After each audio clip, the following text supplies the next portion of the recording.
Salam. This is video 2. Okay, we're gonna do some more. Okay, so we said under the old contract with Americans, citizens or employees remained autonomous. They were what? They were not used as collateral for the private dealings of the bank. They were, wait. Yeah, they were not used as collateral for the private, for paying private debt, for paying for debt. Yeah. Okay.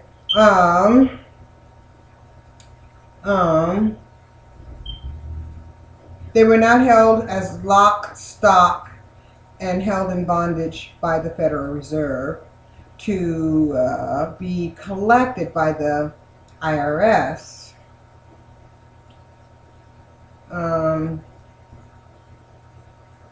After 1933, Americans became subordinate to their parent company. So after the institution of the birth certificate system, corporate America became the parent company over all the subsidiary companies, such as the birth certificates, those who were held in bondage. Okay. Okay. And Obama, or not Obama, but the presidents, okay, became the agent, trustee over the corporate trust or the corporation. He's an agent over the corporate trust. Okay, because the land was sold. Okay, the land was they bought the lands, the corporate America, lock, stock, and barrel, right? And with that, they sold all they bonded their employees, right? And that's how the employees went into bondage. Okay, through the birth certificate system, they were placed in bondage. And okay, you know, okay, and the IRS is to collect upon these bonds, okay, or collect interest upon these bonds, okay, because that's what they pay through the IRS pays the interest on the bonds, or it's supposed to, but today they can't even pay nothing. Well, I don't know about nothing, but it's just so great. The debt is just so great, Anyway, so now I'm just giving you a roundabout way, of how it works. I'm not being, giving you textbook insight as to how it works. Just a roundabout idea. Do your research yourself, because it's really in depth. It's a real in depth study. But once you get into it, you'll start feeling your own way around it and gaining some understanding about it. But I suggest you do your own, because I'm just giving you a roundabout idea. Okay, now, so we talked about the parent company and subsidiaries. Okay, the subsidiaries, the bonds or the collateral, is subject to what? The rules and conduct of the dictator or the agent for the dictator. Okay, the dictator is the Pope, and the agent in the White House, which of the corporation, okay, on Capitol Hill, is Obama at this time. But there were others. All after 1933 were agents. Okay, now,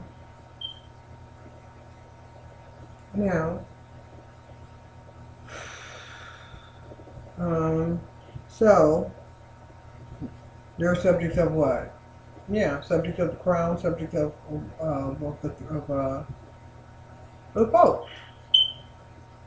Now, and his what? Infallible papacies. Okay, Now, so, okay, so we say, okay, this is subject to the rule and conduct of okay, those he did. Okay, okay. The subsidiaries are subject to the rules and conduct of the dictator. Okay, and his what? New world order. He's a new world owner, and he's a new world of his new corporate world order, because that's what the new world order is about. It's a new corporate world order, a commercial world order with commercial trust, where people are bonded, where people are held in bondage, where people are a living trust, where people become their free will. Their life force is usurped and utilized for the free will of others, subordinate to others. Okay, even if that usage is against their own, benefit, their own better, their own.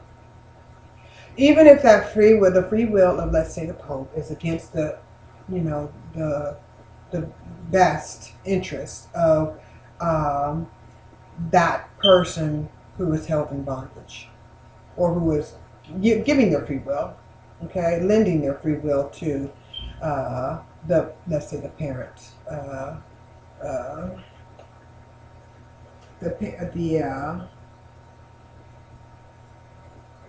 the trustee.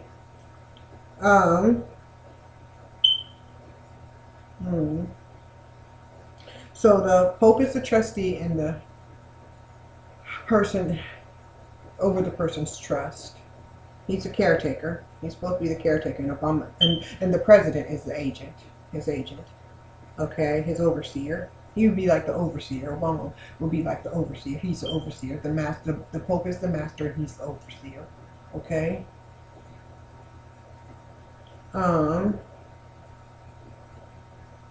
Okay. Okay. So it's a new owner.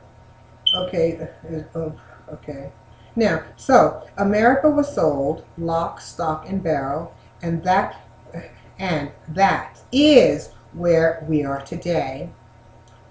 The citizens' new owner did not notify the employees they were included in the sale, nor were they informed that they were to be bonded. Okay, and their bonds were to be sold. They were bonded and sold. Okay. We were sold into bondage without our notification, sold to the Vatican, and they want to collect on their debt. They want to collect on those policies. That is why there is war, and more war. The wars are an attempt to cash in the bonds, to steal the chips, to take the house down, right?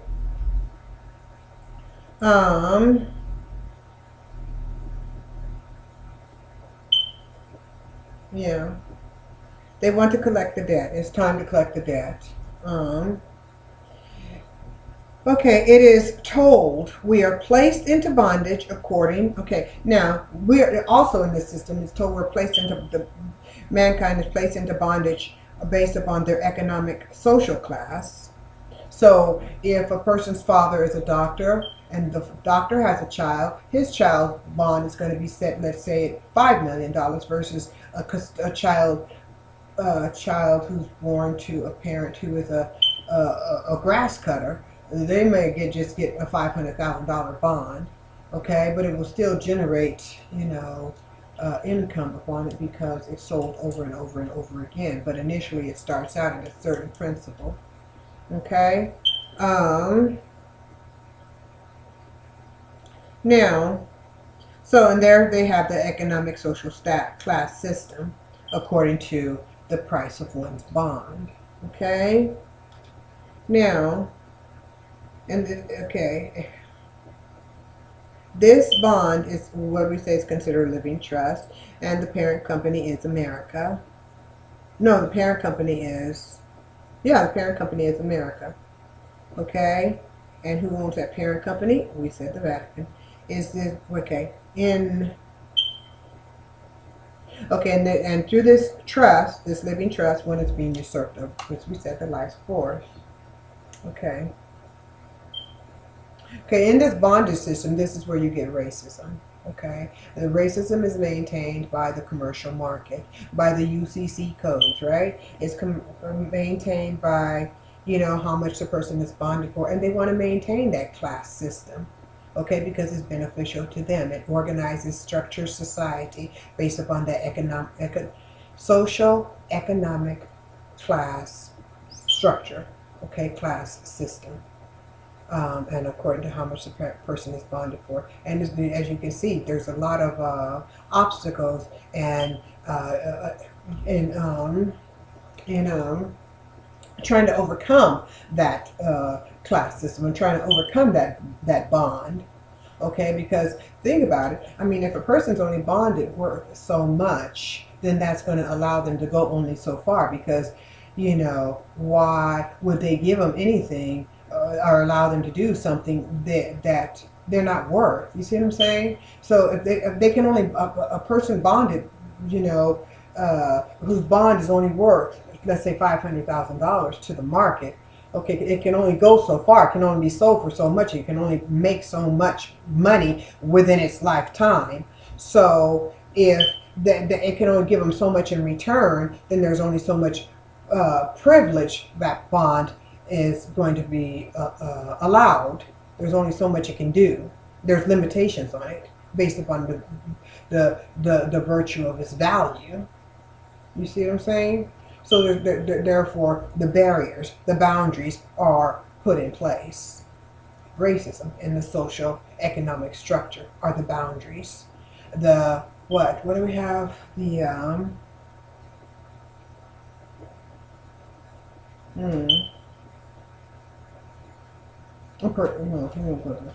Okay, let me make sure I said that correctly. Let me think about it. Yeah, if you're only worth so much, you can only do so much. Only so much privilege you can have. So much opportunity. There's only so much opportunity available for a person worth, let's say, $500,000 in the commercial market. There's only so much. There's only so much your money can buy. There's only so much you can do. Okay. And certain bonds are lumped together. Okay. Okay.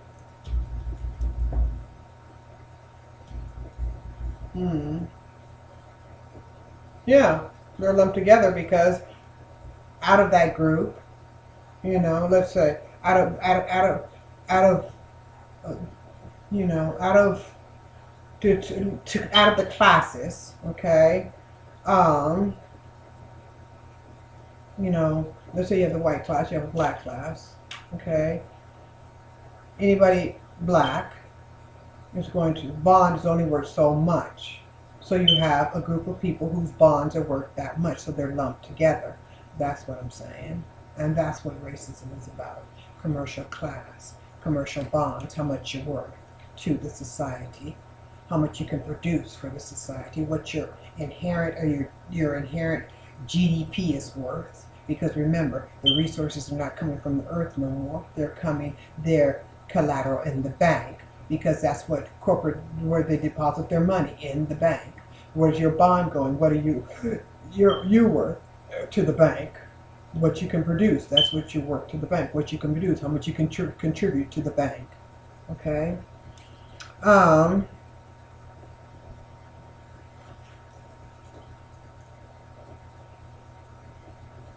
Okay. Yeah.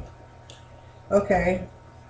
Yeah, yeah, there has to there. Okay, because if think about if in society, um, let's say a black person can only go so far, an African person, let's say born in America, or even African person born in Africa.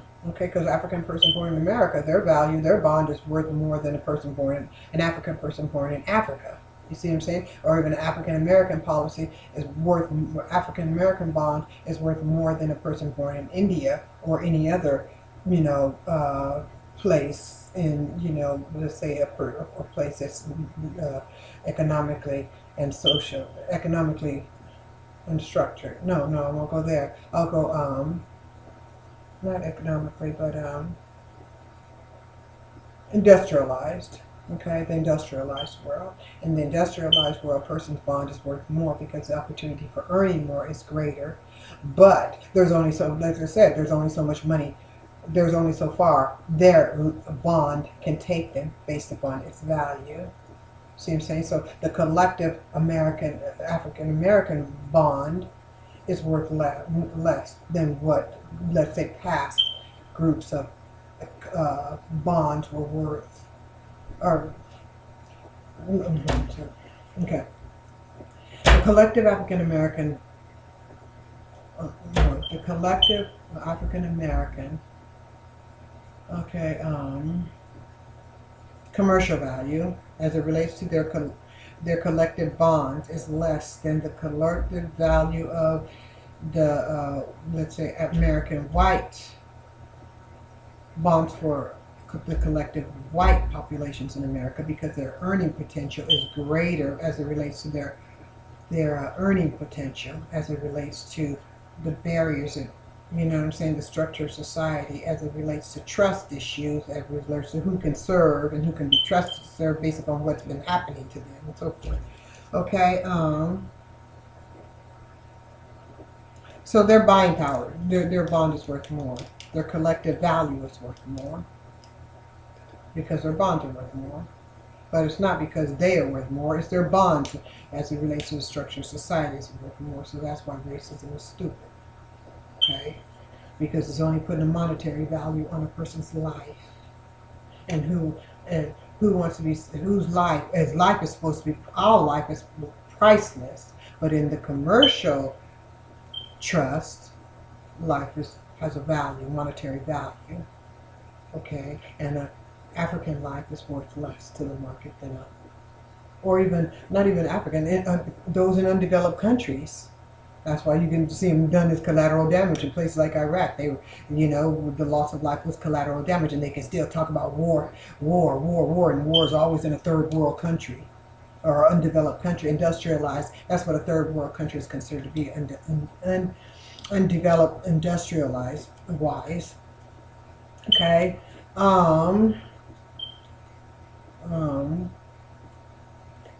But even more so now, it's not even industry, it's more service and goods markets, you know.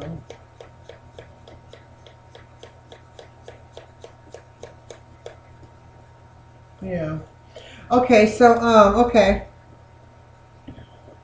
So the sale of the White House was placed. Okay, you know. Okay, so the sale of the White House agent today is placed under a new kind of what? The White House, or America, is placed under a new kind of trust. Okay? The marketplace is placed under a new kind of trust. Okay? We talked about before was land trust, now it's commercial trust. It's, well, no, not commercial trust. It's a corporate trust.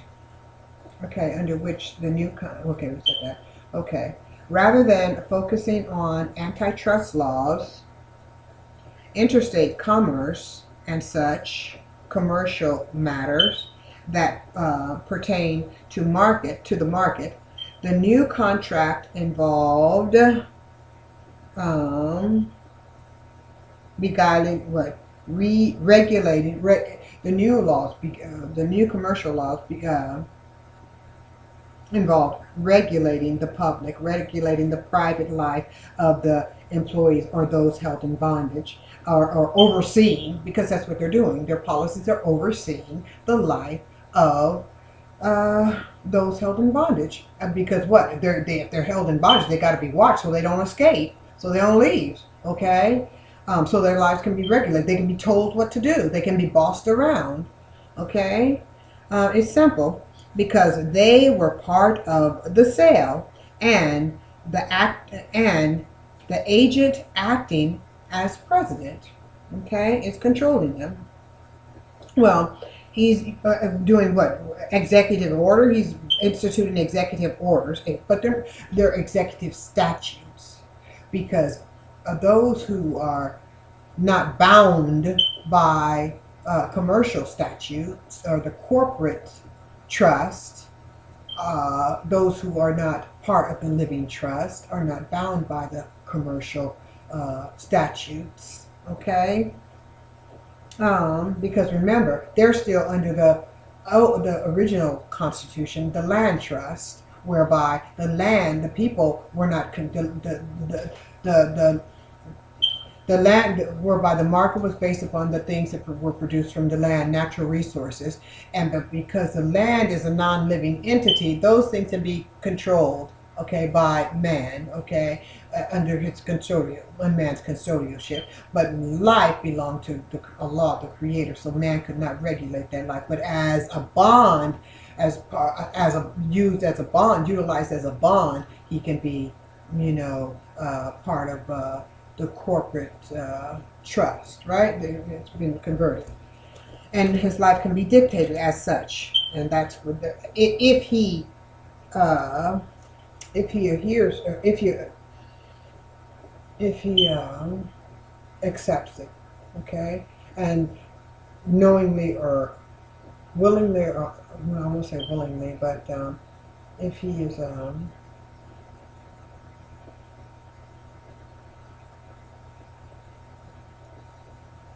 is acting upon it, if he's fulfilling the role of the fictitious bond, if he's fulfilling that role, see what I'm saying? Yeah, by accepting that new, by accepting, by accepting to act upon that new description of his character, of his identity. Okay, let's see if that's right. By acting in that capacity of one who is held in bondage. Okay. Oh no, by fulfilling the roles that have been instituted by this, that have been constructed by the statutes. No, by fulfilling the role, okay, and acting upon the statutes that were devised by the trustee. Okay, by fulfilling those statutes. Okay. Okay, and again, do your own research, okay? It's a very in-depth subject. And I'm going around,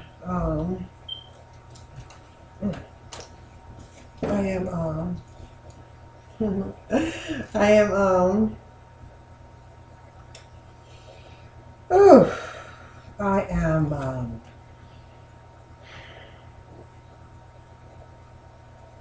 really, disgusted. I'm really, I'm going to take a break. Salam alaikum.